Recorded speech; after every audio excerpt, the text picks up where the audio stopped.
Hello friend, चलिए आज हम लोग खान सर के मैप एटलस ग्लोब बुक के वर्ल्ड एटलस से थाईलैंड और लाओस आज दो देश को देखेंगे। इस वीडियो में थाईलैंड और लाओस से रिलेटेड जितने भी महत्वपूर्ण पॉइंट है और इससे रिलेटेड जितने भी महत्वपूर्ण प्रश्न है सारे देखेंगे। तो चलिए स्टार्ट करते हैं। और इससे पहले कि आप हमारे चैनल पर नए हैं तो आप लोग से एक रिक्वेस्ट है कि इसे सब्सक्राइब जरूर करें और लाइक कमेंट शेयर भी करें। तो चलिए स्टार्ट करते हैं। थाईलैंड यह एशिया महादेश का देश है। इसकी राजधानी जो है सो नाम पेन है। तो थाईलैंड की राजधानी नाम पेन है और इसकी मुद्रा जो है सो थाई बहुत है। अब इसमें जो पॉइंट दिया हुआ है थाईलैंड से रिलेटेड कि इसका सीमा जो है सो चीन के साथ नहीं लगती है। तो थाईलैंड की सीमा म्यांमार, लाओस, कंबोडिया से लगता है लेकिन चीन के साथ नहीं लगता है। तो थाईलैंड की सीमा चीन के साथ नहीं लगता है। इसे सफ़ेद हाथियों का देश कहा जाता है। सफ़ेद हाथी जो है सो थाईलैंड में बहुत ज़्यादा है, इसलिए थाईलैंड को सफ़ेद हाथियों का देश कहा जाता है। मेकांग यहाँ की सबसे प्रमुख नदी है। मेकांग जो है सो थाईलैंड की सबसे प्रमुख नदी है।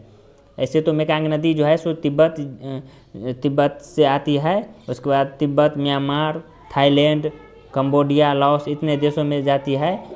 लेकिन ये जो है सो प्रमुख रूप से मेकांग जो है सो थाईलैंड के लिए बहुत ही लाभदायक है, इसलिए थाईलैंड का सबसे प्रमुख नदी मेकांग है।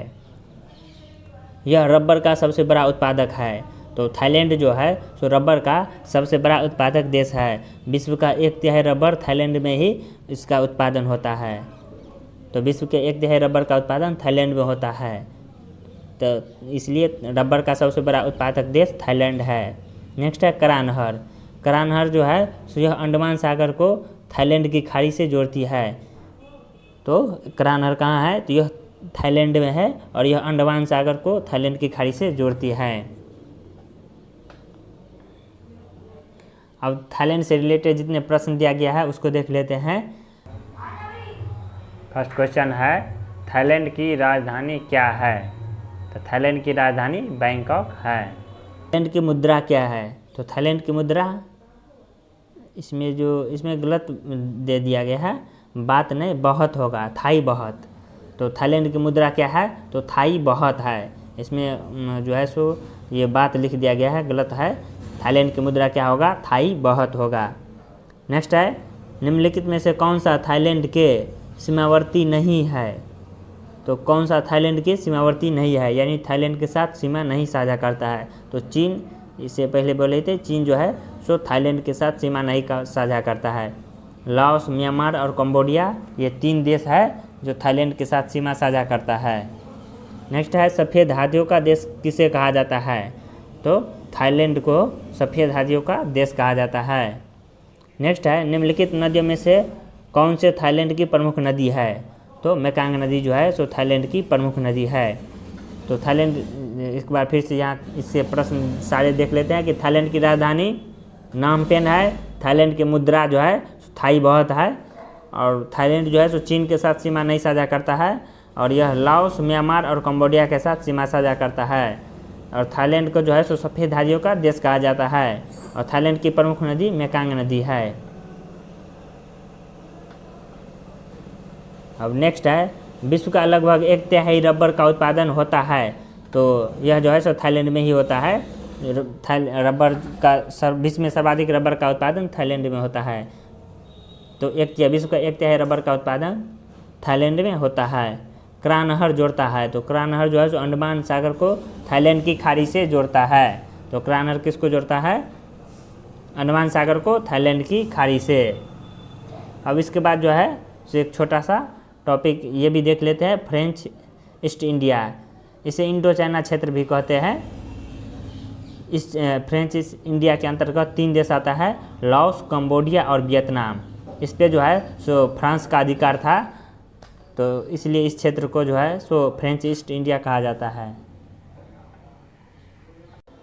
तो फ्रेंच ईस्ट इंडिया के अंतर्गत 3 देश आते हैं, लाओस, कंबोडिया, वियतनाम, और इस पर जो है सो फ्रांस की कंपनी यानी फ्रांस का अधिकार था।